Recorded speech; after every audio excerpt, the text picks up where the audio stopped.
Hi நண்பர்களே, welcome to சனா சேவை மையம் யூடியூப் சேனல். நம்ம சேனலில் தற்போது என்ன செய்தி பார்க்க போகிறோம் அப்படின்னா, யூனியன் பேங்க்கில் வேலைவாய்ப்பு அறிவிப்பு கொடுத்துருக்காங்க. அது குறித்தான செய்தி தான் பார்க்க போகிறோம். அதுக்கு முன்னாடி நம்ம சேனலில் சப்ஸ்கிரைப் பண்ணாதவங்க சப்ஸ்கிரைப் பண்ணிக்கங்க. பொதுத்துறை வங்கிகளில் ஒன்றாக இருக்கக்கூடிய யூனியன் பேங்க் ஆஃப் இந்தியாவில் அப்ரண்டிஸ் பயிற்சி பணியிடங்கள் நிரப்புவதற்கான வேலைவாய்ப்பு அறிவிப்பு கொடுத்துருக்காங்க. இந்தியா முழுவதும் மொத்தம் 1865 பணியிடங்கள் நிரப்புறாங்க.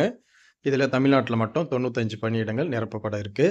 தகுதியும் விருப்பம் உள்ளவங்க 19/5/2026க்குள்ள விண்ணப்பம் செஞ்சுக்குங்க. வேலையின் பெயர் அப்ரண்டிஸ். காலி பணியிடங்கள் எண்ணிக்கை 1865. கல்வி தகுதியை பொறுத்தளவில் எனி டிகிரி படித்தவங்க அப்ளை பண்ணிக்கலாம். வயது தகுதியை பொறுத்தளவில் 20 வயதுலேருந்து 28 வயதுக்குள்ளே இருக்கிறவங்க விண்ணப்பிக்கலாம். மத்திய அரசினுடைய விதிகளின்படி எஸ்சி எஸ்டியாக இருந்தால் 5 வருஷம், ஓபிசியாக இருந்தால் 3 வருஷம், மாற்றுத்திறனாளியாக இருந்தால் 10 வருஷம் வயது வரம்பில் தளர்வு கொடுக்குறாங்க.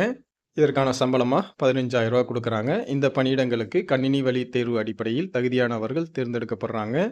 பொது அறிவு அல்லது வங்கி சார்ந்த கேள்விகள், கணிதம் மற்றும் திறனறி ஆங்கிலம் மற்றும் கணினி ஆகிய பகுதிகளிலிருந்து தலா 25 கேள்விகள் என மொத்தம் 100 கேள்விகள் கேட்கப்படும். தேர்வு 100 மதிப்பெண்களுக்கு 1 மணி நேர கால அளவில் நடைபெறும்.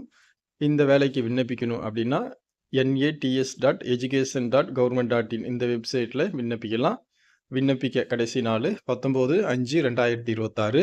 விண்ணப்ப கட்டணத்தை பொறுத்தளவில் பொது பிரிவினர் 800 ரூபா செலுத்தணும். எஸ்சி எஸ்டி பிரிவினர் மற்றும் பெண்களுக்கு 600 ரூபா, மாற்றுத்திறனாளிகளுக்கு 400 ரூபா என நிர்ணயம் பண்ணியிருக்காங்க. வாய்ப்பும் விருப்பமும் தகுதியும் உள்ளவங்க விண்ணப்பம் செஞ்சுக்குங்க. நன்றி.